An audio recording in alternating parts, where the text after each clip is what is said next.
Saat ini saya berada di restoran Vietnam di kota Madrid. Saya hadir di sini sebagai ketua ASEM atau ketua dari para duta besar negara-negara ASEAN yang berada di Madrid ini. Serah terima pimpinan dari Vietnam ke Indonesia baru saja dilakukan karena serah terimanya siang hari, kita kemudian kompromi makan siangnya diubah menjadi makan malam. Karena itu malam ini kita dijamu oleh duta besar Vietnam untuk makan malam di sebuah restoran Vietnam yang cukup bagus di kota Madrid. Bersamaan dengan ini kita juga mengundang Luis dari Kementerian Luar Negeri Spanyol yang baru saja diangkat menduduki jabatan setingkat dengan dirjen yang bertanggung jawab terhadap kawasan Asia Tenggara.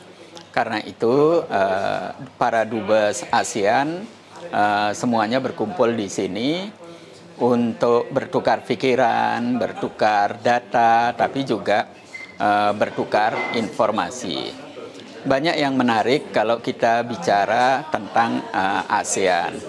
Karena di Spanyol pada khususnya dan negara-negara Uni Eropa sekarang itu menoleh ke timur.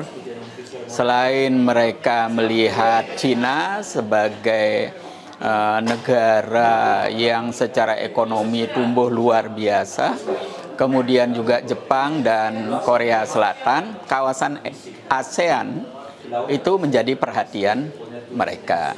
Insya Allah bulan Juli mendatang akan ada ASEAN Summit di Kuala Lumpur dan Luis juga akan hadir di sana bersama Menteri Luar Negerinya dan tim ekonomi dari Spanyol. Nah, lebih dari itu, minggu depan Luis akan mengunjungi Jakarta. Karena itu saya menyampaikan banyak hal bagaimana meningkatkan hubungan kerjasama secara bilateral antara Indonesia dengan Spanyol. Baik peningkatan perdagangannya maupun investasinya. Banyak potensi-potensi besar yang kita lihat. Nah, selain itu juga kita tukar pandangan bagaimana Spanyol khususnya dan Uni Eropa pada umumnya menyikapi perkembangan kebijakan-kebijakan baru dari Amerika di bawah Presiden Donald Trump. Secara umum apa yang saya dengar, saya simpulkan bahwa mau tidak mau, suka atau tidak suka, Uni Eropa harus mengurangi ketergantungan ekonominya pada Amerika, juga mengurangi ketergantungan pertahanannya kepada Amerika. Nah, karena itu negara-negara Uni Eropa hari-hari ini melakukan internal rapat yang luar biasa, baik yang berhubungan langsung dengan bagaimana perdamaian antara Ukraina dan Rusia harus disikapi, tapi lebih dari itu mereka juga harus lebih mandiri dalam masalah pertahanan, baik terkait dengan budgetnya, kemudian personalnya, dan juga peralatan-peralatan yang harus diproduksi. Nah, lebih dari itu, saya menanyakan bagaimana kira-kira masa depan NATO. Apakah NATO masih diperlukan sebagai sebuah fakta pertahanan yang lahir untuk mengimbangi fakta Warsawa dan ancaman komunis dari Rusia di masa lalu, apakah masih relevan? Mereka tidak bisa memberikan jawaban yang clear.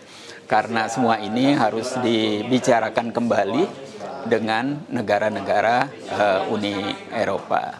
Nah, selain itu juga saya menanyakan bagaimana kira-kira Uni Eropa ini menghadapi ujian-ujian seperti ini.